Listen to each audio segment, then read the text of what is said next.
Sesaat lagi Anda akan menyaksikan indahnya Ramadan yang dipersembahkan oleh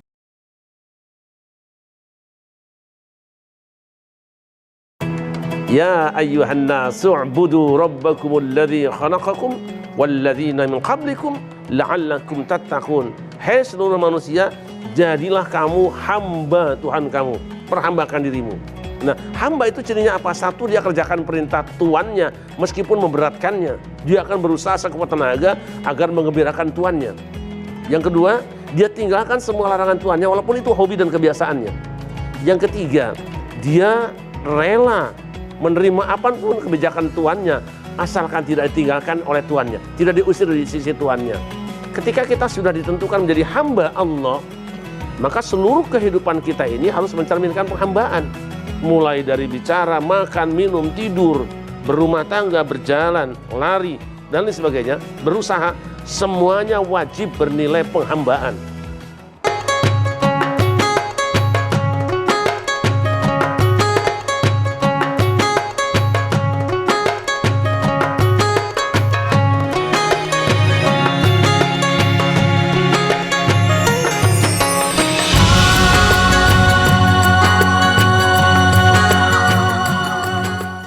Bismillahirrahmanirrahim. Assalamualaikum warahmatullahi wabarakatuh. Waalaikumsalam warahmatullahi wabarakatuh. Alhamdulillahirabbil alamin, senang sekali indahnya Ramadan kembali menyapa di hadapan Anda, menemani santap sahur Anda. Saya akan menyapa terlebih dahulu adik-adik yang ada di sini dan juga para jamaah yang di sini. Assalamualaikum.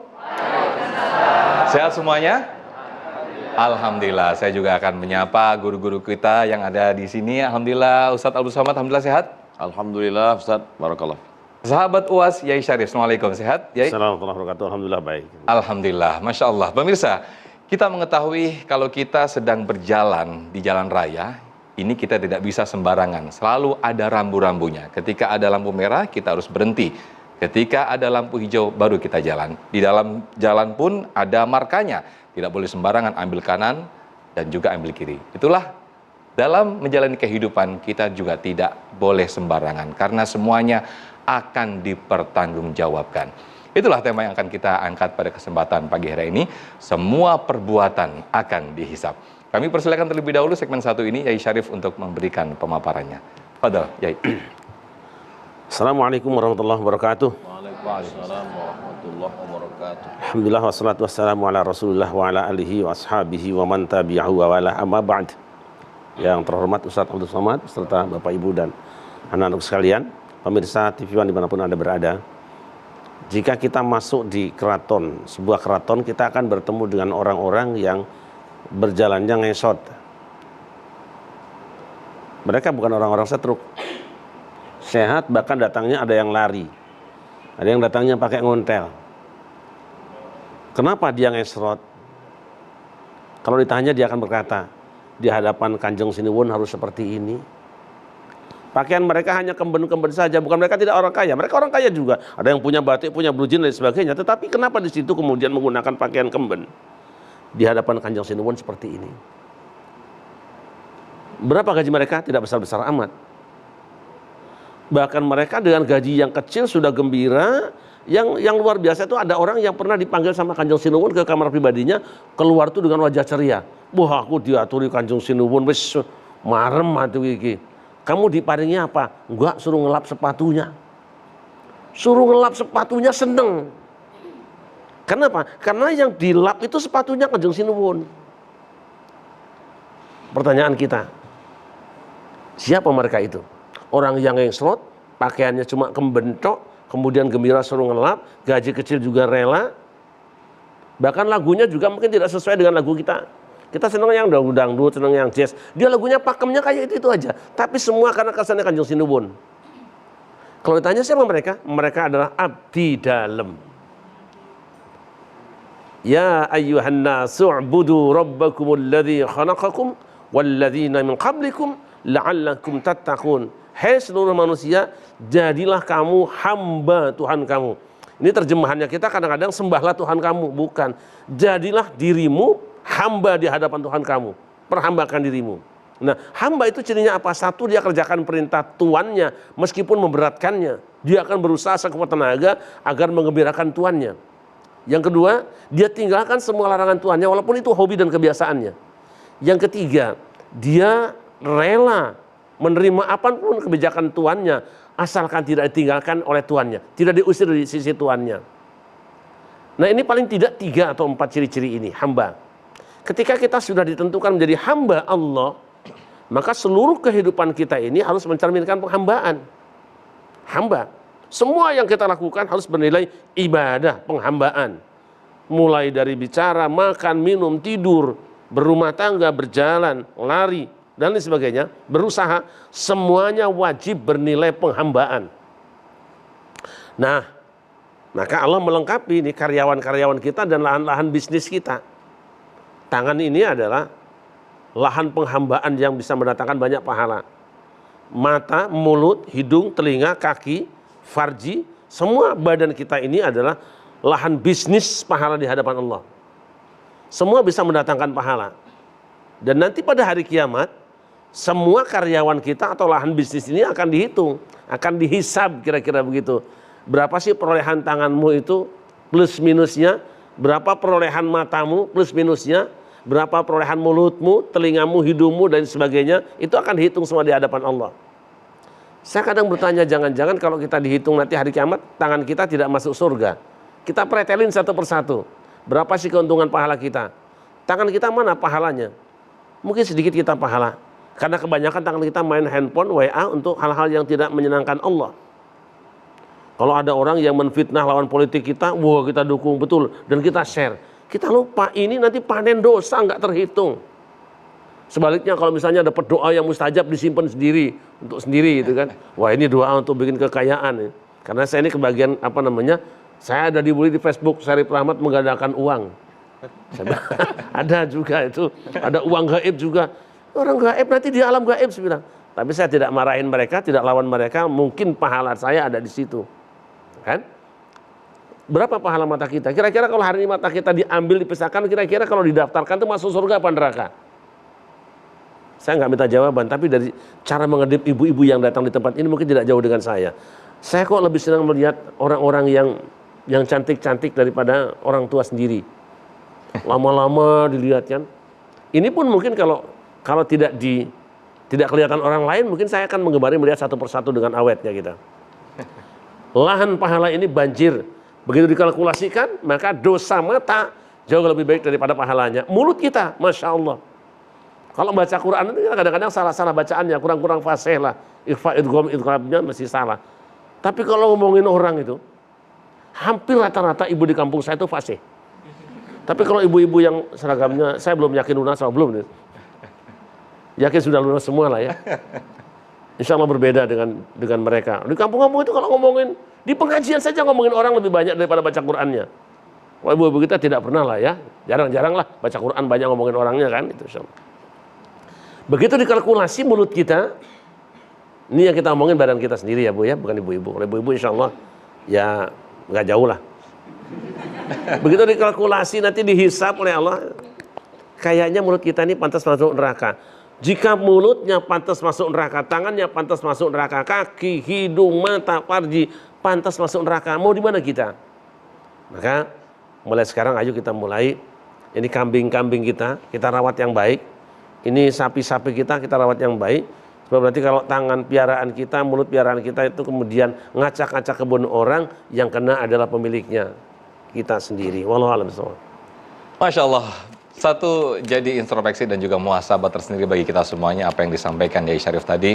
Nanti di segmen kedua, Ustadz Abu Somad akan memberikan pemaparannya lebih dalam lagi bagaimana semuanya amalan-amalan akan dipertanggungjawabkan di hadapan Allah Subhanahu wa taala. Sesaat lagi, pada indahnya Ramadan.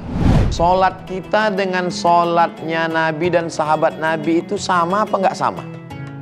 Sama. Mereka menganggap dosa itu apa? Lalai sedikit saja, sedetik saja. Maka ada ungkapan hasanatul abrar, sayyiatul muqarrabin.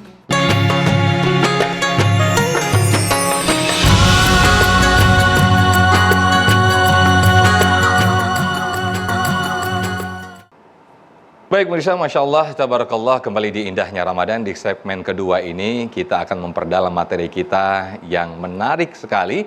UAS akan menyampaikan perkara-perkara apa saja yang akan dihisab oleh Allah Subhanahu wa taala. Fadhal, Ustaz. Bismillahirrahmanirrahim. Assalamualaikum warahmatullahi wabarakatuh. Waalaikumsalam warahmatullahi wabarakatuh. Alhamdulillah, Allahumma salli ala Rasulillah Sayyidina wa Maulana Muhammad ibni Abdillah wa ala alihi wa sahbihi wa man tabi'ahu wa mawalah. Guru kita Al-Mukarram Kiai Haji Syarif Rahmat, matta'anallahu bituli umurihi. Amin. Panjang umur beliau, berkah ilmunya untuk kita semua. Amin. Ustadz Sofyan sehat senantiasa. Adik-adik, ibu-ibu, hadirin semua jamaah yang ada di rumah menantikan saat-saat yang penuh dengan keberkahan. Semoga kita selalu istiqomah insyaallah. Amin. Solat kita dengan solatnya Nabi dan sahabat Nabi itu sama apa nggak sama? Sama, subuh, zuhur, asar, maghrib, isya. Puasanya sama apa nggak sama?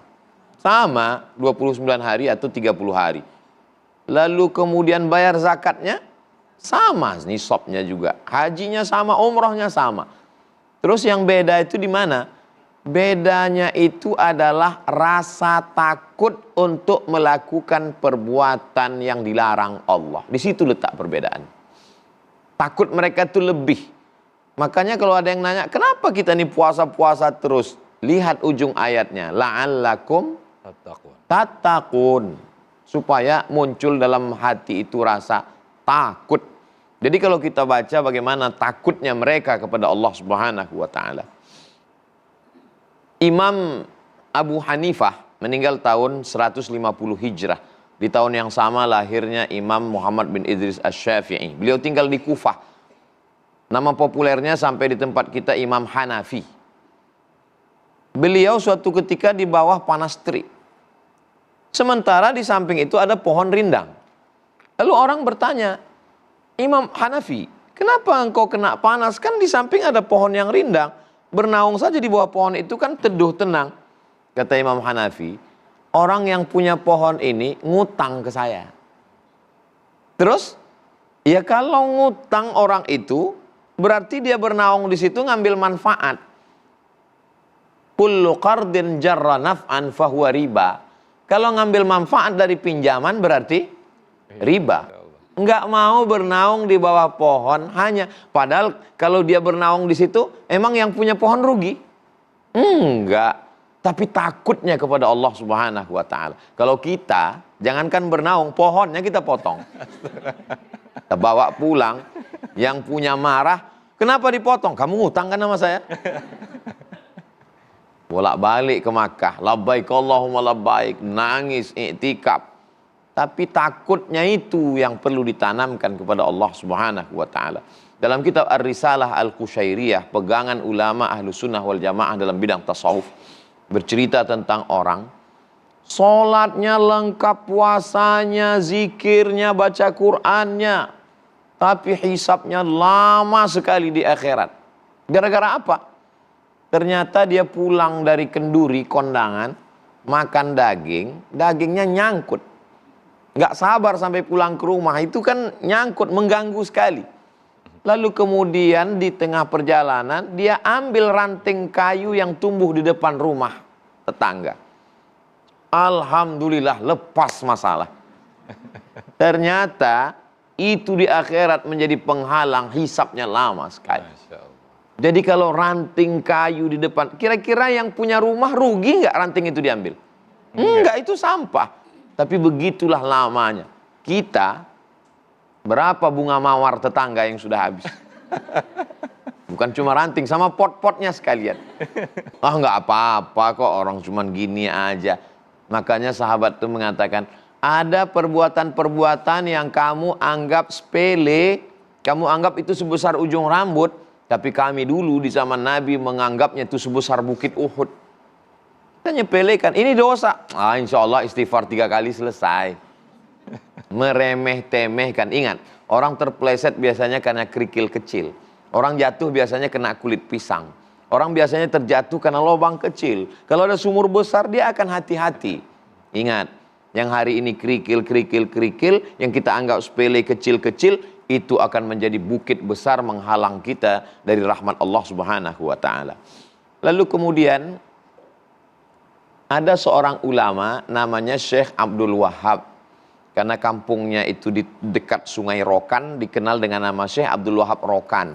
Beliau mendapatkan tarekat Naqsabandiyah dari ulama besar di Jabal Abi Qubais namanya Syekh Sulaiman Zuhdi. Syekh Sulaiman Zuhdi mendapatkan itu dari Syekh Sulaiman Al-Qarimi. Syekh Sulaiman Al-Qarimi mendapatkan itu dari Syekh Abdullah Afandi. Syekh Abdullah Afandi mendapatkan itu dari Syekh Diyauddin Khalid Al-Kurdi An-Naqsabandi. Maka disebut tarekat itu Khalidiyah karena nama Syekh Khalid ini. Terus ke atas Ustaz, nggak ingat lagi. Lalu kemudian beliau itu dalam fotonya yang tersimpan, nanti bisa dicek di internet, Syekh Abdul Wahab Rokan, kepalanya itu di atas setelah pakai peci begini, ditutup pakai kain. Ada orang nanya saya, Ustadz kenapa beliau kepalanya ditutup pakai kain? Saya bilang mungkin biar supaya matanya jangan lihat kanan kiri. Karena mereka warak menjaga. Lalu kata khalifah ini, bukan itu Ustadz. Apa jawabannya? Karena kalau beliau lewat di suatu jalan atau lagi pergi ke masjid, lalu kemudian lewat di depan rumah orang itu banyak pohon kayu dan ada cahaya matahari, dia tidak mau dihisap karena sudah numpang bayang-bayang pohon kayu.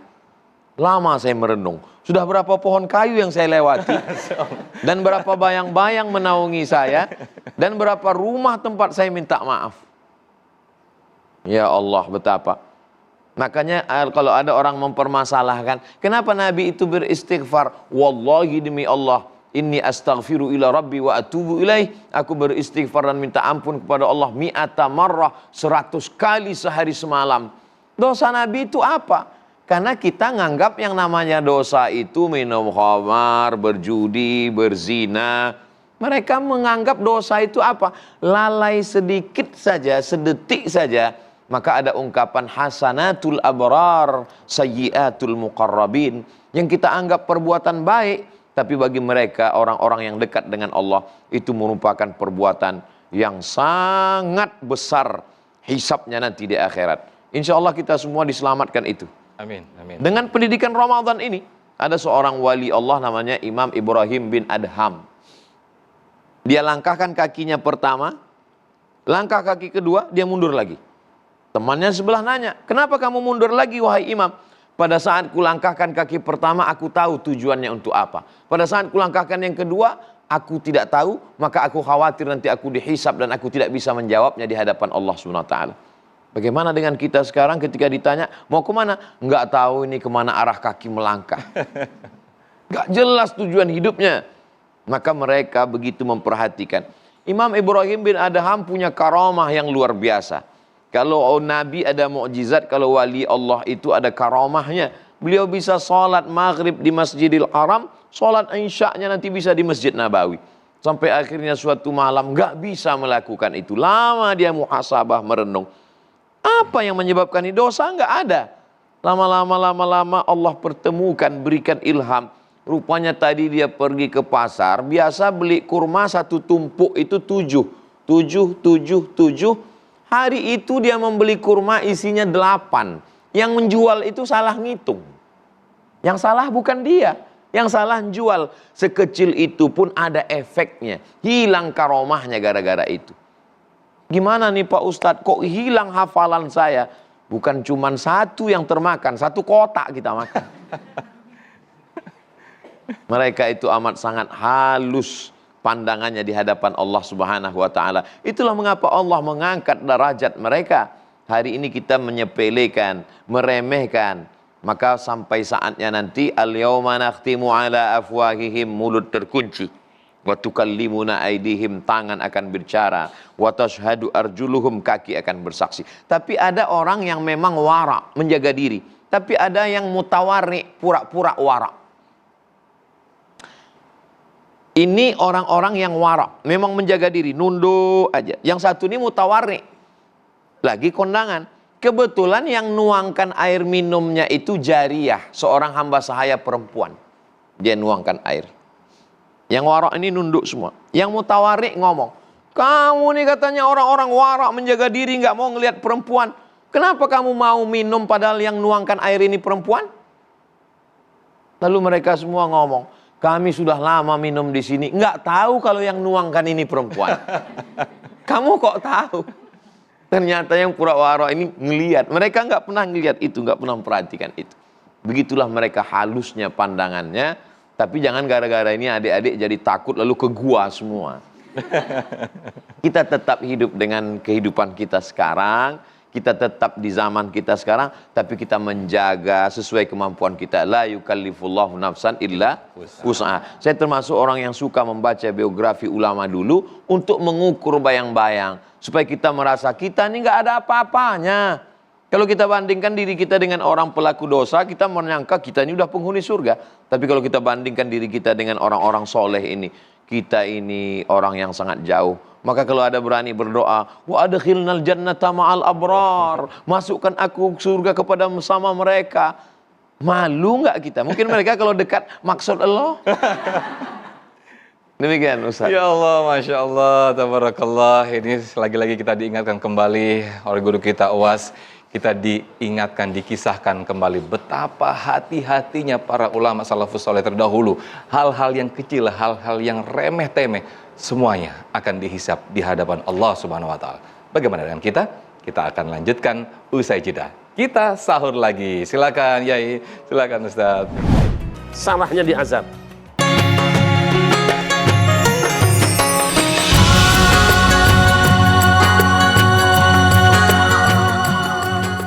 Baik, Masya Allah, tabarakallah, pemirsa, kembali di indahnya Ramadan dengan tema yang sangat menarik sekali, yaitu semuanya akan dihisab di hadapan Allah Subhanahu wa Ta'ala. Guru-guru kita tadi telah menjelaskan betapa para ulama terdahulu sangat hati-hati dengan hal yang sekecil apapun, karena semuanya akan dihisab oleh Allah Subhanahu wa Ta'ala. Nah, saya persilahkan kepada para jamaah yang di sini, ada dari Universitas Tazkiyah dan juga ibu-ibu yang jauh-jauh dari Maluku ini, Mas Allah. Silakan, siapa yang mau tanya? Yang terlebih dulu, oke? Yang mana dulu? Saya akan tunjuk. Oke, silakan. Assalamualaikum warahmatullahi wabarakatuh. Waalaikumsalam warahmatullahi wabarakatuh. Perkenalkan, nama anak Adi Atorik dari kampus Institut Agama Islam Tazkiyah, asal daerah dari Kabupaten Siak, Riau. Saya mau bertanya kepada asatid mengenai tentang semua perbuatan itu akan dihisab. Yang sudah kita ketahui bahwa semua makhluk akan dihisab di akhirat. Pertanyaan saya di sini, siapakah orang yang paling lama dihisab di akhirat tersebut? Sekian, jazakumullahu khair. Assalamualaikum warahmatullahi wabarakatuh. Waalaikumsalam warahmatullahi wabarakatuh. Yai Syarif terlebih dahulu, silakan Yai. Sering kita berdoa minta banyak nikmat kepada Allah, tetapi kita tidak menyiapkan syukurnya. Itu sama seperti kita mengumpulkan mobil tapi belum siap garasinya. Akhirnya malah mengganggu orang. Tidaklah satu kenikmatan Allah berikan kecuali dia punya hak. Hak syukur dan intifa' yang benar. Syukur itu isinya apa? Satu, ada rasa gembira. Qul bifadlillah wa birahmatihi fabidzalika falyafrahu. Ada rasa gembira dalam hati. Yang kedua, ada ungkapan terima kasih kepada sang pemberi. Dan yang ketiga, ada porsi orang-orang yang harus diberi. Nah, kita pengen rizki yang banyak. Semakin banyak rizki yang Allah berikan, seharusnya semakin banyak syukur yang kita lakukan. Semakin banyak anugerah yang Allah anugerahkan, semakin banyak juga ibadah yang kita lakukan. Yang terjadi sebaliknya. Ada orang yang berdoa kepada Allah ingin punya anak yang baik, punya anak yang soleh. Falamma atahumma salihan, ja'ala lahu syuraka fima atahuma. Tapi ketika diberi anak sehat, soleh, justru waktunya habis untuk bermain dengan anaknya, lupa dengan pemberinya. Allah. Seperti itu kita. Hamba yang memuliakan. Siapa yang paling panjang hisabnya? Yang paling banyak menerima anugerahnya, itu aja. Makanya nanti ada keterangan dalam hadis, jarak antara orang kaya dengan orang miskin itu hisabnya 500 tahun. Kalau saya tanya ibu-ibu dimanapun jawabannya sama. Hisabnya mau lama mau sebentar, mau sebentar. Mau kaya, mau miskin, mau kaya, terbalik. Semakin banyak anugerah yang Allah berikan, semakin panjang hisabnya. Karena apa? Namanya anugerah itu, baiknya dihisab, salahnya diazab.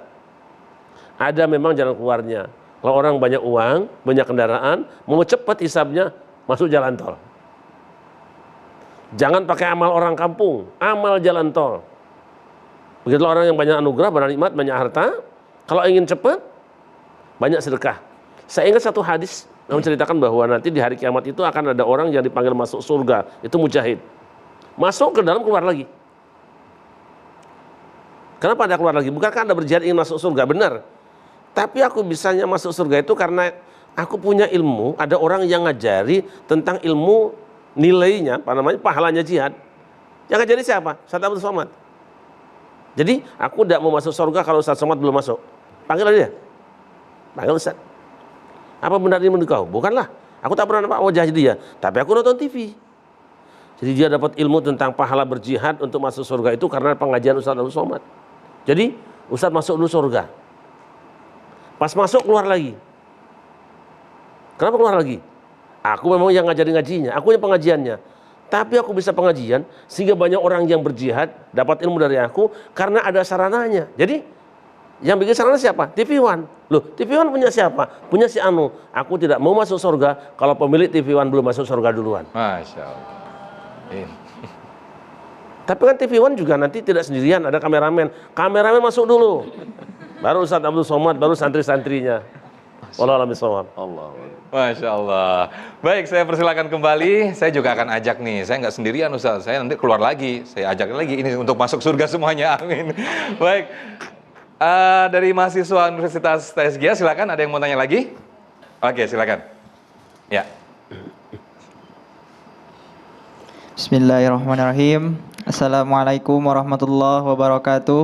Waalaikumsalam warahmatullahi wabarakatuh. Perkenalkan Ustadz, nama saya Askat Sawaldi. Saya ingin bertanya, bagaimana cara atau pola atau sistem berpikir yang benar dalam bertindak di kehidupan kita sehari-hari dalam memenuhi tugas-tugas dari Allah Subhanahu wa taala agar nanti hisabnya itu sebentar. Mungkin itu saja dari saya. Assalamualaikum warahmatullahi wabarakatuh. Waalaikumsalam warahmatullahi wabarakatuh. Fadhal Was. A'udzubillahi minasyaitonirrajim. Inna sam'a, pendengaran, wal basar, penglihatan, wal fuad, hati, qalbu, kullu ulaika kana anhu mas'ula. 3 potensi diberikan Allah untuk bertindak. Pertama, dengar dulu. Dengar yang baik, dengar yang bermanfaat. Setelah dengar, lihat yang baik, lihat yang bermanfaat. Setelah itu renungkan, fikirkan, baru action. Kenapa perbuatan itu salah? Karena salah mikir. Kenapa salah mikir? Karena salah pandang. Kenapa salah pandang? Karena salah dengar. Maka semua berawal dari salah mendengar, salah melihat, salah berpikir, salah berbuat, salah bicara. Muara berawalnya itu adalah salah maklumat, salah informasi. Maka adik-adik alhamdulillah bergurulah dengan guru yang benar. Man la syaikha lahu, siapa yang tidak berguru, fasyaitanu syaikhuhu. Maka syaitanlah gurunya. Al-isnad minad din. Sanad ini bagian dari agama. Fanzuru amman ta'khudhu dinakum. Kalau kamu belajar agama, lihat kamu belajar di mana. Dulu ulama-ulama itu haddatsana fulan, akhbarana fulan. Apa kata Imam Syafi'i? Idza qara'a 'alaika faqul haddatsana wa idza qara'ta 'alaihi faqul akhbarana. Kalau gurumu yang membacakan hadis itu maka katakanlah haddatsana. Tapi kalau engkau yang membaca gurumu setuju maka katakan akhbarana. Maka murid-muridnya berkata, Imam Al-Muzani, Imam Al-Buaiti, Imam Rabi' Al-Muradi mengatakan haddatsana Syafi'i.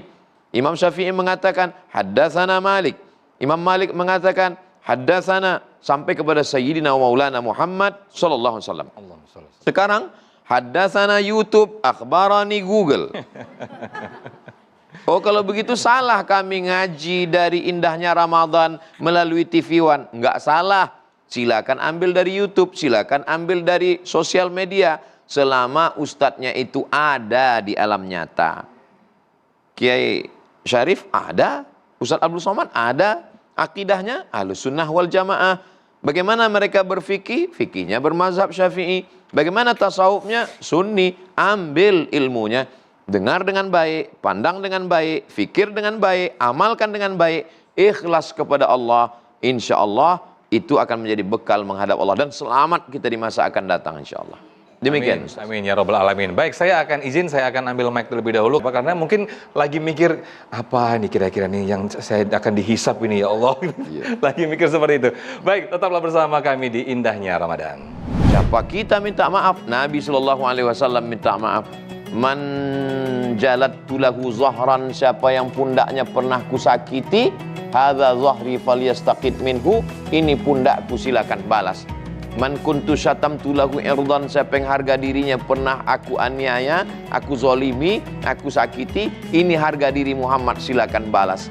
Siapa yang pernah uangnya aku pakai belum kembali, maka aku akan kembalikan. Nabi nggak ingin ada sangkutan-sangkutan.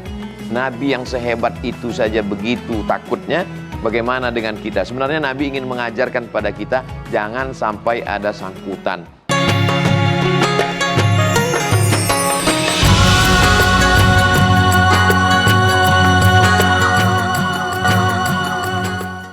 Baik, Masya Allah, Tabarakallah, Alhamdulillah kita kembali di Indahnya Ramadan dengan tema besar kita, semua perbuatan akan dihisab di hadapan Allah Subhanahu wa Ta'ala.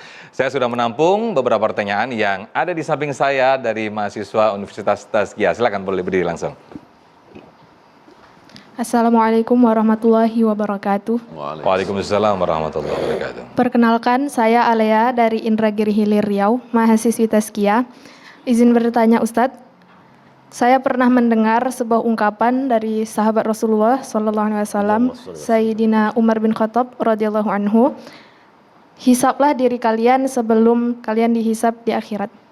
Mengenai ungkapan tersebut, apakah dengan kita menghisab diri kita di dunia atau bermuhasabah akan meringankan hisab kita kelak di akhirat? Sekian, terima kasih. Assalamualaikum warahmatullahi wabarakatuh. Waalaikumsalam. Masya Allah, menarik ini pertanyaannya. Silakan, UAS terlebih dahulu. Fadal. Hasibu anfusakum qabla an tuhasabu.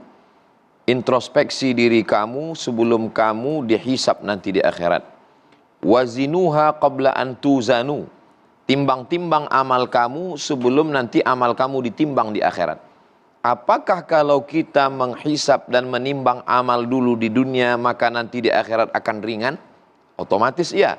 Karena kita pasti akan bertindak sesuai dengan pikiran kita, pertimbangan kita.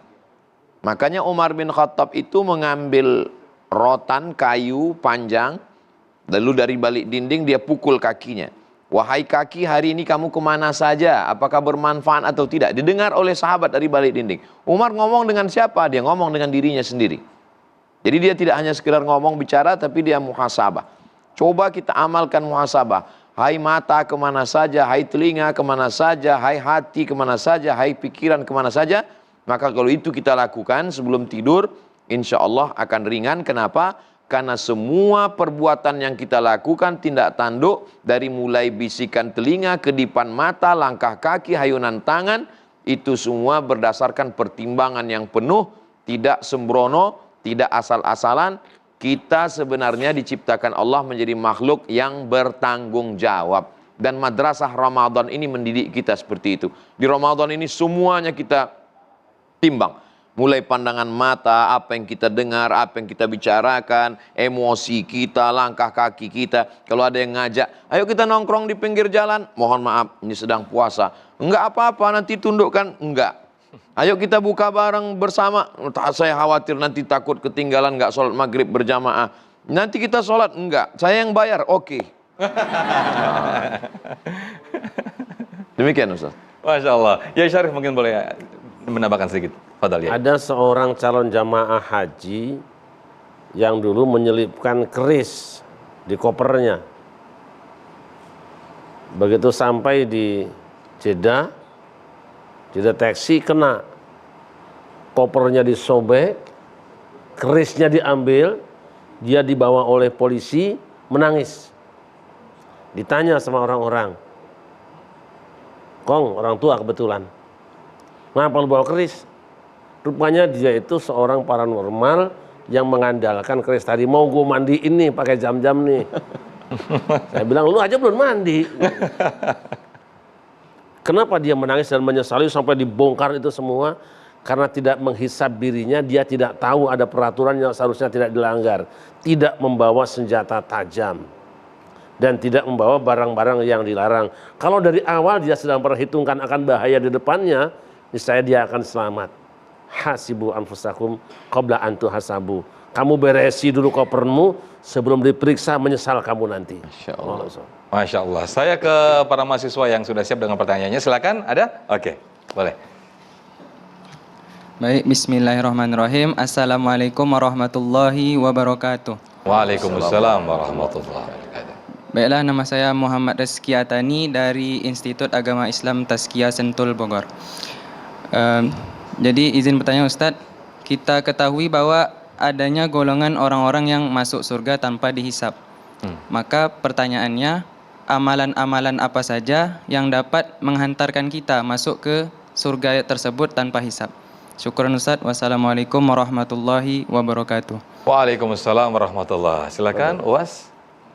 Di antara orang yang masuk ke dalam surga itu tanpa dihisab adalah karena mereka tidak banyak sangkutan-sangkutannya.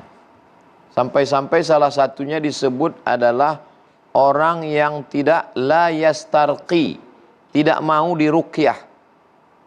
Hadis ini bagi sebagian orang problem.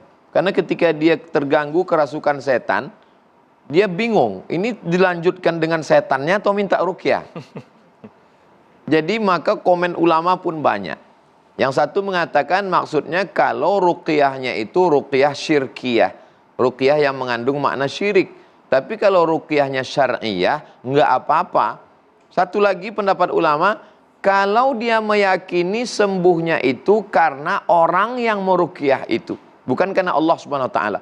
Sampai sekecil itu pun sangkutannya dia tetap kena. Tapi kalau dia tidak ada sangkutan-sangkutan, plong lepas. Sebagaimana mereka orang-orang minan nabiyyin, was-siddiqin, was-syuhada, was-salihin. Ada seorang perempuan menangisi anaknya. Saat selesai perang, dia tangisi anaknya. Berbahagialah engkau nak, engkau masuk surga tanpa hisab karena engkau sudah mati syahid. Lalu kemudian apa kata Nabi SAW? Belum tentu. Kenapa? Kalau dia ada menzolimi, menganiaya orang, maka dia tetap akan kena hisab.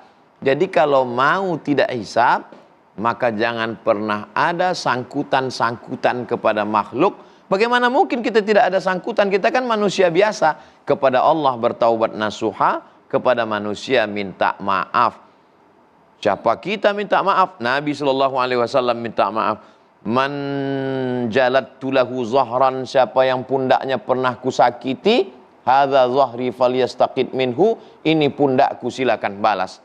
Man kuntu syatamtu lahu irdan, siapa yang harga dirinya pernah aku aniaya, aku zolimi, aku sakiti, ini harga diri Muhammad silakan balas. Siapa yang pernah uangnya aku pakai belum kembali, maka aku akan kembalikan. Nabi nggak ingin ada sangkutan-sangkutan. Nabi yang sehebat itu saja begitu takutnya, bagaimana dengan kita? Sebenarnya Nabi ingin mengajarkan pada kita, jangan sampai ada sangkutan. Mudah-mudahan dengan Ramadan ini, dengan Idul Fitri, kepada Allah hablum minallahnya selesai, kepada manusia juga nanti kita memohon maaf, meminta maaf. Jangan gengsi untuk minta maaf. Sehingga dengan itu kita nanti tidak mampir ke neraka, langsung Rabbana atina fid dunya hasanah wa fil akhirati hasanah wa qina adzabannar. Demikian Ustaz. Baik, Masya Allah, terima kasih Ustaz Abdul Somad, Kiai Syarif Rahmat. Tidak terasa kita sudah di penghujung acara. Mudah-mudahan apa yang disampaikan oleh guru-guru kita tadi menjadi muhasabah dan juga introspeksi bagi diri kita semuanya untuk lebih berhati-hati. Karena semuanya dihisab di hadapan Allah Subhanahu wa Ta'ala. Saya Muhammad Sofyan pamit undur diri, Uwas dan juga Kiai Syarif juga pamit undur diri. Terima kasih. Wassalamualaikum warahmatullahi wabarakatuh. Waalaikumsalam warahmatullahi wabarakatuh. Rabbana la tu'akhidna in nasina aw akhtana. Ya Allah, jangan hukum kami kalau kami tersilap, tersalah dan terlupa. Rabbana wa la tahmil alaina isran kama hamaltahu ala alladhina min qablina. Ya Allah, jangan bebankan pada kami seperti beban yang kau timpakan pada orang sebelum kami. Rabbana wa la tuhammilna ma la taqata lana bih. Ya Allah, jangan sampai kami memikul sesuatu yang kami tak sanggup untuk mikulnya.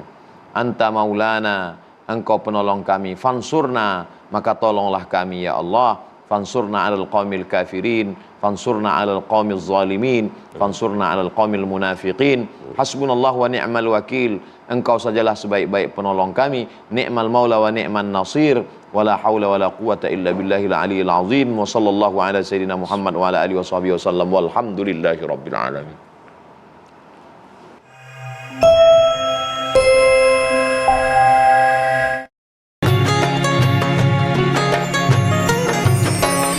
Anda baru saja menyaksikan Indahnya Ramadan yang dipersembahkan oleh